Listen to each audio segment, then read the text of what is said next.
Hi, and welcome to Creepy Crime Story, where the darkest truths aren't imagined, they're real. Murray, Utah. Saturday, February 18th, 2023. At approximately 4:42 p.m., fire dispatch tones send engines toward CubeSmart self-storage on South 900 East. Crews arrive within minutes to a corrugated steel roll-up door that should open on a simple latch. It doesn't. The door is secured from the outside with a padlock. That single detail changes a smoke call into a potential crime scene before anyone steps inside. Command orders forcible entry. Every minute of delay is logged. Once the lock is defeated and the doors lifted, firefighters work in zero visibility and high heat. An adult female is located near the threshold. A dog is found in the same unit. Medical care is attempted under fatal fire protocol, then the scene is stabilized. Because entry was blocked by an exterior lock, police are called to begin a parallel criminal investigation, according to police reports and contemporaneous media. The unit is taped and posted, logs start immediately, who entered, when, and why. First-hour actions are straightforward: isolate hazards, prevent rekindle, and preserve evidence. A ladder company handles ventilation. An investigator photographs the lock, hasp, and door tracks before anyone moves them further. Officers document the unit's basic characteristics that matter in fire analysis. No windows, no electrical service, and no obvious accelerant odor. Those observations are recorded as negative evidence. They don't prove what happened, but they frame what's less likely. The goal is not theory, it's preservation. Within the perimeter, the inventory is deliberately plain. Crews note ordinary combustibles consistent with any storage unit, a cardboard box that contains a candlestick, assorted personal items, and signs of heat damage near a seating area. The position of that chair is sketched relative to a corner where heat patterns appear most severe. No conclusions are drawn on scene. That's for the lab and later reconstructions.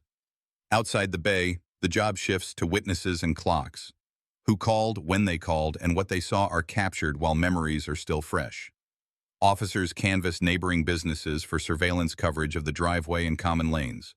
What cameras point where, how long the systems retain clips, who has access to them. The objective is simple: bind the event to timestamps that can be tested later against any statement. Before nightfall, the victim is identified as Morgan K. Harris, 27. The dog is Huck. Next of kin notifications proceed. A second parallel set of logs follows the remains from scene custody toward the medical examiner, where cause and manner will be addressed under chain of custody rules. The working premise stays narrow: document, don't infer.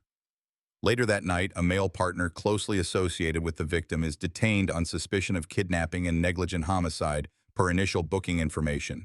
No further conclusions are offered here. By the end of day one, the record shows a clean sequence: a 911 smoke report at 4:42 p.m., a padlocked exterior door, forced entry, recovery of an adult and a dog, scene control, and early negative findings: no windows, no power to the unit, no confirmed accelerant on initial screening. In towns like Murray, fatal fires aren't just emergencies, they ripple through a neighborhood. The investigator's problem is narrower. Does the exterior lock map onto intent, timing, or something else entirely? The fire ground closes, the paperwork opens. What matters now is custody: who touched what, when, and why. The transfer begins at the storage facility perimeter and ends under fluorescent light at the state medical examiner's suite. Each step is time-stamped, witnessed, and signed. Body bags are sealed with numbered tags. Personal effects ride in separate, labeled containers. A digital chain of custody creates an audit trail that will survive cross-examination. Intake is clinical. Technicians record height, distinguishing marks, and clothing remnants that remain viable for collection. Photographs proceed in sequence: anterior, posterior, close-ups of heat injury, soot deposition at nostrils and mouth, and the relative condition of hands and feet. Fingernails are swabbed. A separate kit captures potential trace from hair and exposed skin. Swabs are sealed, seals are logged, no conclusions are given at intake. The objective is completeness. The pathologist moves in a fixed order. External findings document thermal injury patterns consistent with compartment heating, charring at areas exposed to direct convective flow, blistering where heat lingered, and sparing in protected zones. There is soot at the airway opening, prompting careful attention to the respiratory tract. Internal examination tracks thermal effects and inhalation injury, edema in the upper airway, mucosal damage consistent with exposure to superheated gases, and soot particulate observed deeper than the larynx. Lungs are weighed and described. Tissue is sampled for histology to confirm mucosal burns rather than post-mortem artifact. The trachea and main bronchi are photographed. One set for the file, one set suitable for courtroom display. Toxicology is standard for a fatal fire. Samples are drawn for carboxyhemoglobin, cyanide, where validated, and a general drug screen. Forensic practice requires those levels be interpreted in context, ventilation conditions, burn time, and the victim's position relative to the heat source. Soot in the lower airway is noted as evidence of breathing during the fire. Absence or minimal soot would point another direction. This is where the morgue answers a narrow question that the scene could not. Did the victim inhale combustion products while alive? The report will say yes, and it will say why. Mechanical injury is assessed to exclude trauma inconsistent with fire. There is no re-narration of what was seen at the storage unit. This room is about evidence, not storytelling. The autopsy notes do not decide who did what. They document what the body can and cannot tell. Early impressions are labeled preliminary. Final opinions move only after histology and tox return. In parallel, the veterinary pathologist receives the dog, Huck. A necropsy documents thermal injury and smoke inhalation indicators in a companion animal context. While the law treats the human case differently, corroborating findings from the animal can help reconstruct the compartment's atmosphere. How hot, how fast, how long. The point isn't emotion, it's physics. Personal effects taken at intake are handled as separate exhibits. Jewelry and small items are photographed against a scale. Any lighter or pocket item is bagged and sealed with its own accession number. The goal is to prevent conflation. The object's existence is recorded without implying origin or use. That distinction matters later when admissibility is argued. The certifying language stays tight. Cause of death: smoke inhalation with thermal injuries. Manner: handled as undetermined within the context of 2024 prosecutorial review. That phrasing reflects process, not doubt about lethality. Undetermined means the pathologist is not the fact finder on intent. It does not erase criminal theory if the rest of the record supports it. In towns like Murray, people want answers that feel moral. In forensic work, the answer is limited to what can be proven. Chain of custody extends beyond bodies and swabs. Every glass slide, every toxicology vial, every photo set is labeled, backed up, and access controlled. Auditors can trace who opened what file and when. The data align too cleanly. Sometimes that was the problem, and precisely why these controls exist. Before release, the pathologist meets with investigators to outline what is known and what remains pending. Known: inhalation of combustion products occurred while alive, thermal injury contributed, no gross trauma inconsistent with fire is documented. Pending: quantitative toxicology, histology confirmation of airway burns, and any specialized assays requested by the prosecution team. The team resists speculation about ignition sources. That belongs to fire scene science and later laboratory reconstructions. Families do not attend briefings. They receive a carefully worded notification later, one that avoids technical jargon but doesn't overpromise. Respect and accuracy are not in conflict. They are the same requirement stated two ways. The investigation keeps its posture: preserve, test, verify, and do not outrun the paperwork. Investigators return to CubeSmart after the fire is out, not to retell what happened, but to measure what remains. The unit on South 900 East is treated as a closed environment. Every surface is photographed on a fixed path: wide, mid, close. A scale card appears in each frame.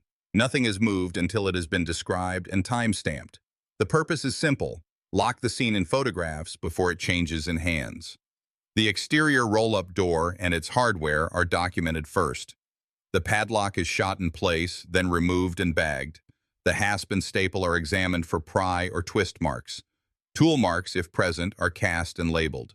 Investigators note the lock's make and keyway, the orientation of the shackle when the door was closed, and the condition of the hasp screws. This isn't trivia.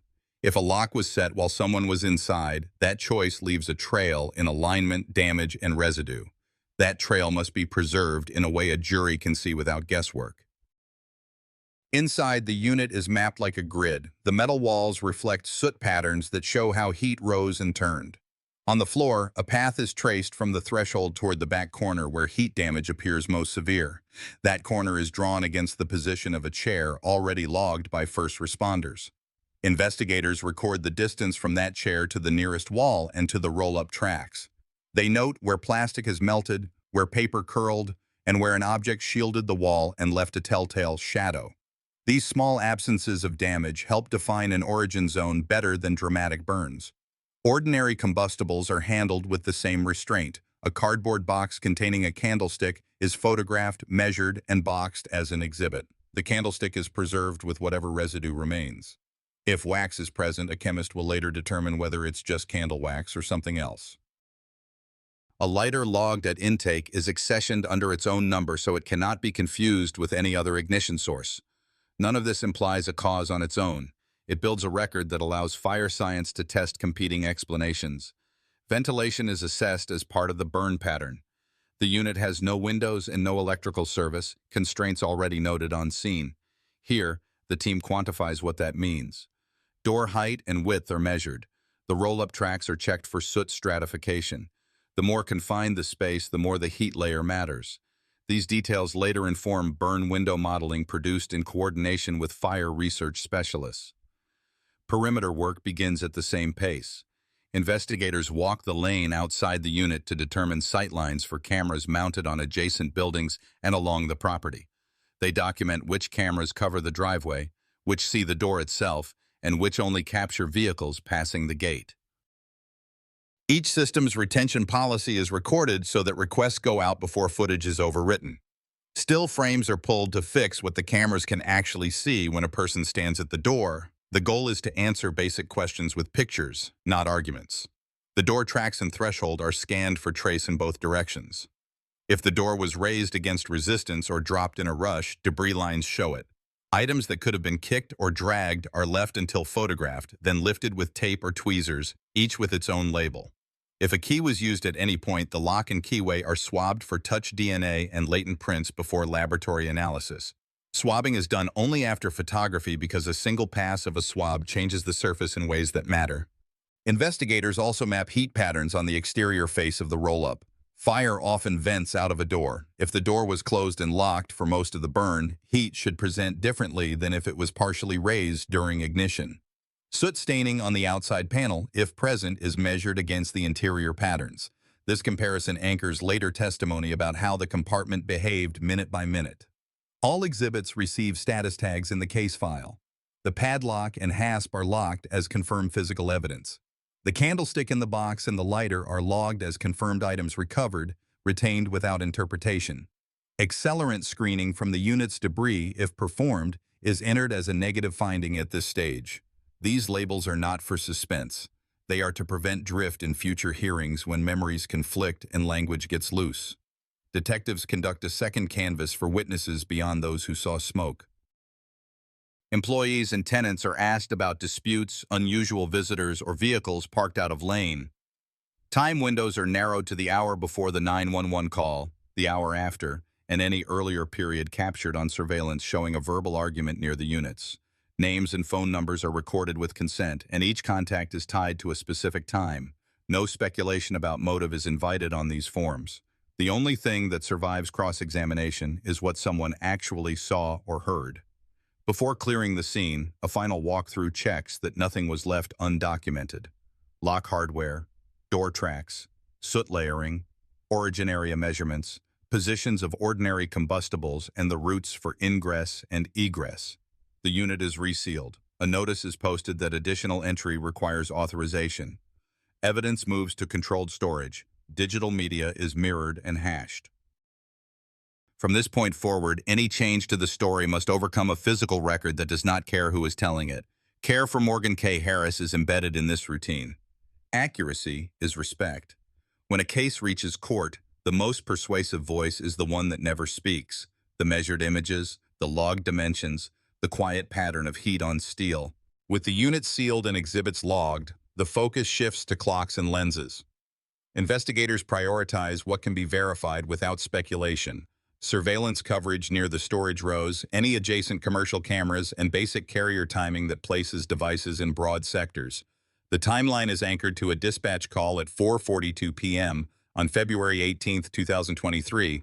Every other timestamp is calibrated against that fixed point, so the record reads the same no matter who holds it. The property's surveillance system is pulled with custody forms and a checksum so the footage can be authenticated later. Time drift is measured by matching observable events to known times: sirens approaching, a unit number reflected in a metal door, a patrol car's arrival. If the DVR clock lags or runs fast, the offset is recorded once and applied across all clips. This prevents arguments later about seconds that never mattered and minutes that do. Angles are everything. One camera watches the drive lane. Another points across the storage row, but misses the target door by a few feet. A third has a partial view of parking near the office. The team maps each field of view and marks blind spots on a simple diagram. The goal isn't to fill every gap, it's to make gaps explicit so they can be weighed rather than wished away. According to contemporaneous reports, one clip captures a verbal dispute between Morgan K. Harris and her male partner earlier that afternoon near the row. The sound is not usable, but body language and proximity are apparent long enough to be relevant.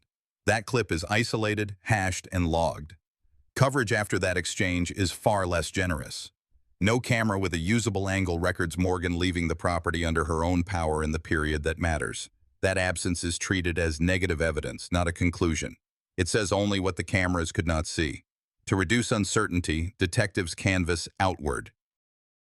Strip mall cameras along South 900 East are requested. A nearby traffic camera, if retained, can at least document volume and flow even if it cannot identify a face. The requests are time-bounded to protect privacy and to avoid flooding the lab with irrelevant video. Carrier data is requested for devices known to be associated with the involved parties. In 2023, that means call detail records and cell site information, sector-level placements that show general movement rather than addresses. The records are handled under subpoena and read conservatively.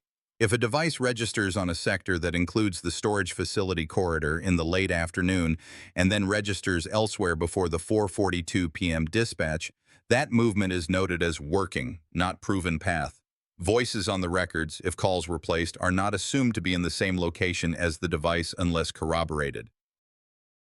Text timestamps, if present, are matched to camera offsets only if timing cross-checks survive a margin of error review. Investigators make a second pass through the footage using the new timing boundaries from carrier returns.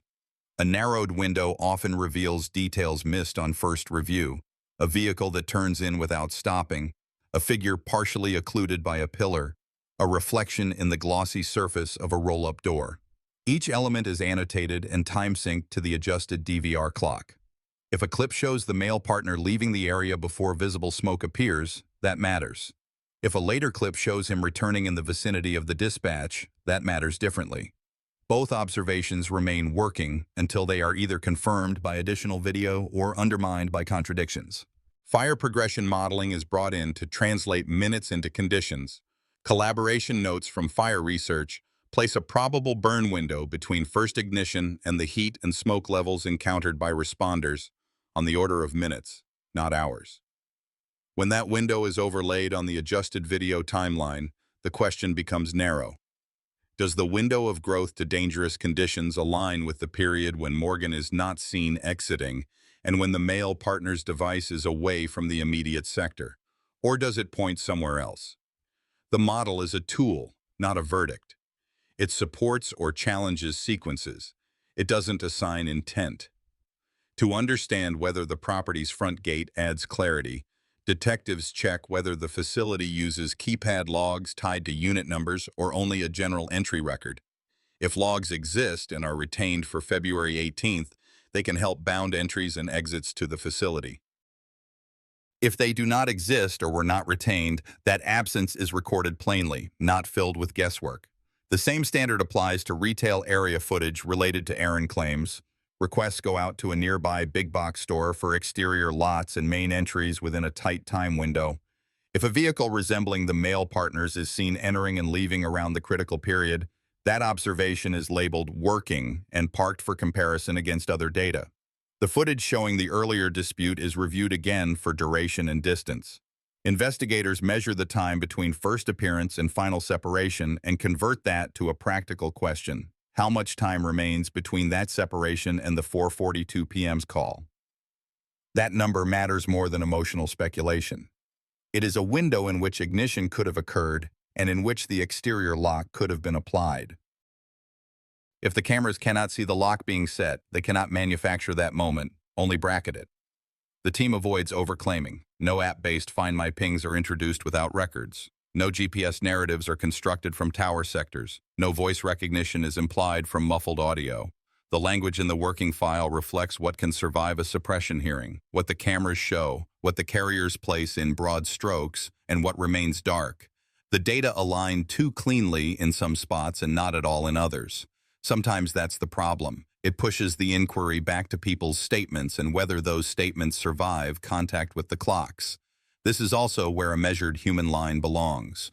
Morgan K. Harris, 27, appears on camera in a place that should have remained a storage row and nothing more. The fact that the record now has to ask who moved when and why is the reason the word crime appears in a file that began as a smoke call. Precision is not coldness. It is respect for a person who cannot correct the record herself. The last task before closing the digital pass is to write a short, testable narrative that other teams can attack. A calibrated list of what is seen, what is not seen, and what order of events is currently supported. That single page is the handoff to interviews. Claims about errands, locks, and timelines should be tested against the footage and the sector hits, not the other way around. If the story changes, the clocks won't. With cameras time-synced and carrier returns labeled, detectives move to the only variable that talks back: people. Interviews are conducted in controlled rooms, recorded, and preceded by a neutral rights advisement. The posture is simple. Ask open questions, then measure every answer against clocks already locked. According to police reports and contemporaneous media, the male partner asserts a narrow sequence: a tense exchange earlier in the afternoon, an errand to a nearby big box store, and a claim that the storage unit door was left unlocked when he stepped away. He adds that he returned to find emergency activity and cooperated when approached. That account is taken down verbatim before any challenge. Investigators then separate content into testable units: location, timing, and mechanism of entry. The first pass is temporal. The verbal dispute seen on surveillance is bracketed to a specific window. The errand claim is mapped to retail exterior cameras and any available lot coverage. Carrier records show sector-level movement that may include the corridor along South 900 East. If the device linked to the male partner moves out of the sector within minutes of the argument and reappears closer to dispatch, that alignment is marked working, not proved path, pending corroboration from video. The door status claim is handled separately and conservatively. No one asks the room to decide intent, only to clarify actions. Fire personnel are interviewed next. Multiple members describe seeing the male partner arrive and use a key to unlock the unit's exterior padlock shortly before or as crews sought access. Those statements are specific in a way juries understand: who held what, which hand, which key ring. Each witness is interviewed independently to avoid cross-contamination. The accounts are then compared to the left unlocked statement. The contradiction is flagged as material because it affects the core question of whether the door could be opened from inside. Detectives conduct a cognitive interview with a nearby tenant who reported hearing raised voices earlier. The technique focuses on sensory recall without leading language: what was seen, what was heard, approximate duration. No one is asked to label the event as a crime. They are asked to recall time and action. If a tenant mentions seeing two people near the unit and later only one person leaving the row, that detail is captured and routed to the video team for a targeted clip search.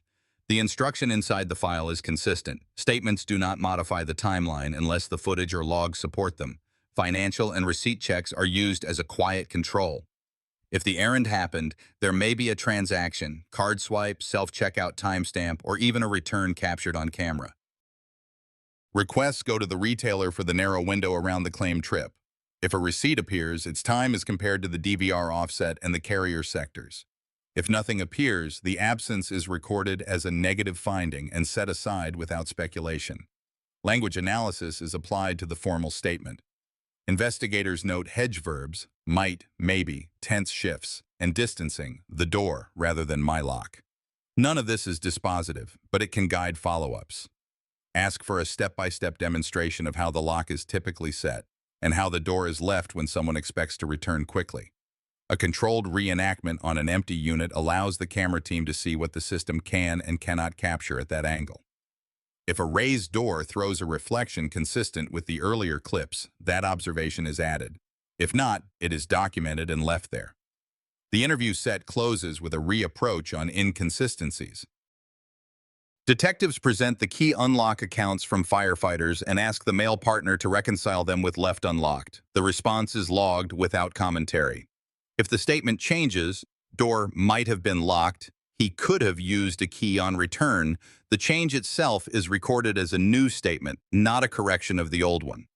The aim is not to argue in the room, it is to preserve, with precision, where words and records diverge. A short briefing memo is produced for prosecutors. It lists, in plain order, the claims that align with cameras and carriers and the claims that do not.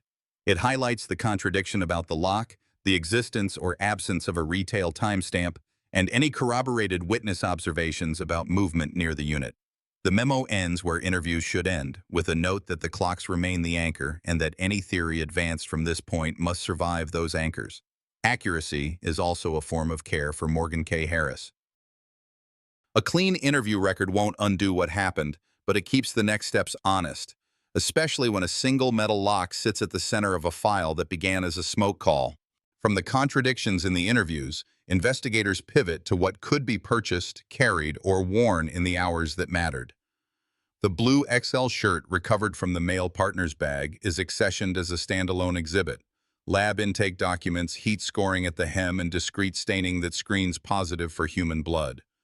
Confirmatory testing identifies the blood as Morgan K. Harris's DNA. According to court filings and contemporaneous media, fibers are taped from the garment before any wash step.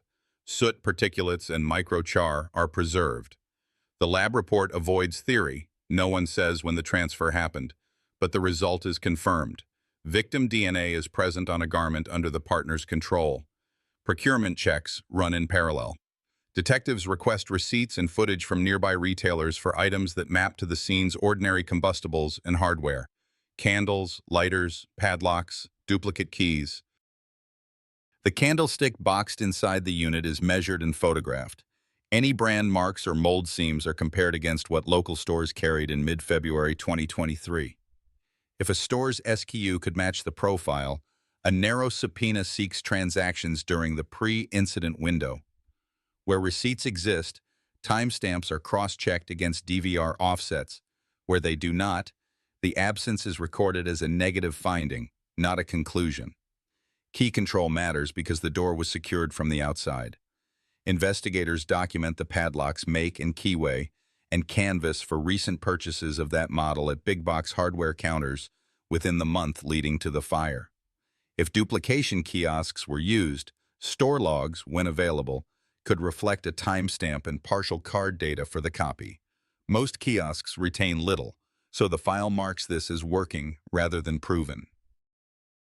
The point isn't to claim an origin, it's to learn whether the lock and evidence plausibly intersects with a purchase in the hours around the burn window. The errand claim gets a more precise test. Retail loss prevention teams pull exterior and entry cameras around the minute range built from carrier sectors and the time-corrected storage DVR.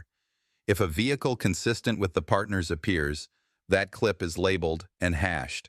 If a payment record connects to that time and location, it's added.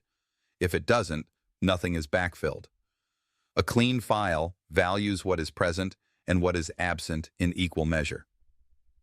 The garment undergoes additional work that juries often find clear.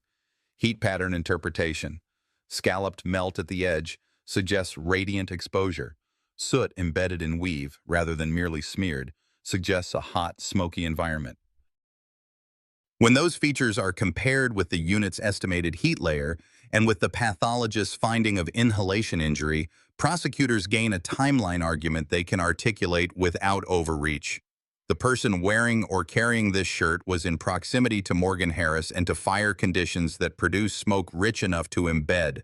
Whether that proximity was before, during, or after ignition remains a litigable question. The shirt itself is confirmed evidence of contact. Fuel purchases are checked because the public expects the word accelerant, but the scene work and early lab screens did not confirm accelerant. Investigators therefore narrow their procurement focus to items actually present in the unit and to the lock hardware that controlled entry. This keeps the narrative honest. If a crime is charged around confinement and fatal fire, the evidence should flow from confinement and the burn window, not from hypothetical fuel that the lab did not find. By late review, the procurement tree is trimmed to what survives suppression: a garment with the victim's DNA, retail inquiries time-bound to the errand claim, and hardware lines that may or may not tie a purchase to the specific lock model. That portfolio is enough to move from collection to theory, how each piece supports elements of confinement, causation, and domestic violence charging without stretching beyond the record. From the lab returns and clockwork timeline, the file moves from collection to law. Prosecutors don't charge atmospherics. They charge elements they can prove. According to police reports, fire investigation notes, and contemporaneous media, the core theory is restraint leading to fatal exposure inside a sealed unit. In plain terms, confinement plus a rapidly developing fire resulted in the death of Morgan K. Harris and the death of her dog, Huck. Investigators frame those facts against Utah statutes with three pillars. First, murder, domestic violence. The state can proceed on intentional or knowing causation or on depraved indifference conduct that creates a grave risk of death to a cohabitant or intimate partner. Second, kidnapping, domestic violence, unlawful restraint that substantially interfered with liberty, here alleged as a padlocked roll-up door that could not be opened from inside. Third, aggravated animal cruelty for the dog's death within the same sequence. A lesser manslaughter theory is preserved in the alternative, reflecting a possible jury instruction path if intent becomes contested. The file is written so only one verdict structure survives. No two endings, no split narratives. Interagency roles are formalized. Murray police and local fire units handled scene control, evidence protection, and the first wave interviews. The State Fire Marshal's Office and ATF assisted with origin and cause analysis and burn window modeling, a technical layer used to translate minutes into survivability. The county attorney originally reviewed the case after early testing. Later, the Utah Attorney General's office assumed charging authority, filed the information, and announced counts of murder DV, kidnapping DV, and aggravated animal cruelty, with manslaughter in the alternative, as publicly reported. That transition is documented with dates so the jury understands why the file left one office and entered another. Further testing, a reread of the lock evidence, and a tighter alignment between the absence window and fatal conditions. Search warrants and subpoenas are mapped to elements, not curiosity. Hardware, the padlock, hasp, and keyway for toolmark and touch DNA.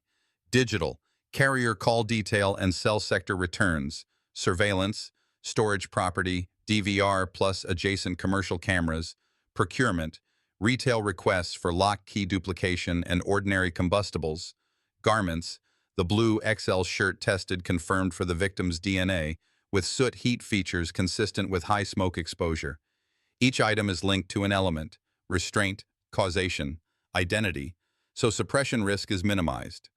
Where records do not exist, for example limited key duplication logs, the absence is preserved as negative evidence rather than backfilled. Causation is articulated without overreach. Medical examiner findings of smoke inhalation with thermal injuries supply the death element. Burn modeling and the sealed compartment layout supply foreseeable risk. Eyewitness firefighter statements about unlocking the door with a key supply. The restraint nexus that contradicts left unlocked. The garment with confirmed victim DNA under the male partner's control is argued as contact within the smoke environment. Prosecutors avoid claiming the exact minute of transfer but argue proximity during the critical window. None of this depends on accelerant. Scene screening and debris testing did not confirm it, and the theory does not need it. Because domestic violence statutes emphasize relationship context, victimology is introduced narrowly and lawfully. Relationship status, cohabitation, or dating history, and any prior calls for service if admissible. The point is element by element proof, not character. No interstate issues or extradition are indicated. The matter remains a Utah prosecution with state experts and local witnesses. By the time the filing is stamped, the narrative is short enough for a jury to carry. A person restrained in a locked steel compartment, a fire that developed to lethal conditions within minutes, an exterior unlocked by key in front of firefighters, a garment bearing the victim's DNA under the partner's control, and a dog that died in the same event. That is how a smoke call becomes a crime file that can stand in court. The case now stands at the threshold of trial. Prosecutors with the Utah Attorney General's office have filed charges of murder, domestic violence, kidnapping, and aggravated animal cruelty against Alexander Paul Wardle. Their theory no longer hinges on proving how the fire started, but on the act of locking Morgan Harris and her dog inside the unit and leaving them trapped. Key evidence is set to define the trial. Firefighters saw Wardle unlock the unit during the blaze. A shirt from his bag tested positive for Harris's DNA, and digital traces, including searches about money and passports, suggest motive and possible flight. The defense is challenging chain of custody on the garment, disputing digital relevance, and pushing to exclude anything they frame as character evidence. Admissibility hearings will decide what jurors can hear. The court must balance reliability against prejudice, especially on the shirt and the behavioral evidence. Bail arguments point to the severity of the crime and risk factors, but Wardle remains in custody. As of September 9, 2025, no verdict has been reached. The trial's outcome will hinge on whether the jury accepts confinement and restraint rather than ignition as the core of responsibility. For many, the unanswered question is clear. Does knowingly trapping someone where they cannot escape meet the threshold of murder under Utah law? As of September 9, 2025, pending. When I look back at the tragedy of Morgan Harris, I can't help but think about the quiet warnings that too often go unheard in relationships marked by control and violence. This crime wasn't only about fire and smoke, it was about someone stripped of choice and freedom. If there's a lesson here, it's that we must take red flags seriously, support those who feel trapped, and speak up before silence becomes irreversible. So I'll leave you with this. How do we as neighbors, families, and communities make sure no one feels alone in danger? What systems should we demand to better protect victims of domestic violence in America? I'd love to hear your perspective in the comments. Share where you're watching from, or let me know what struck you most about this story. And if this video moved you, even if it left you unsettled, please subscribe to the channel so you don't miss the next case. Your voice matters here, and together we can turn these stories into lessons for change.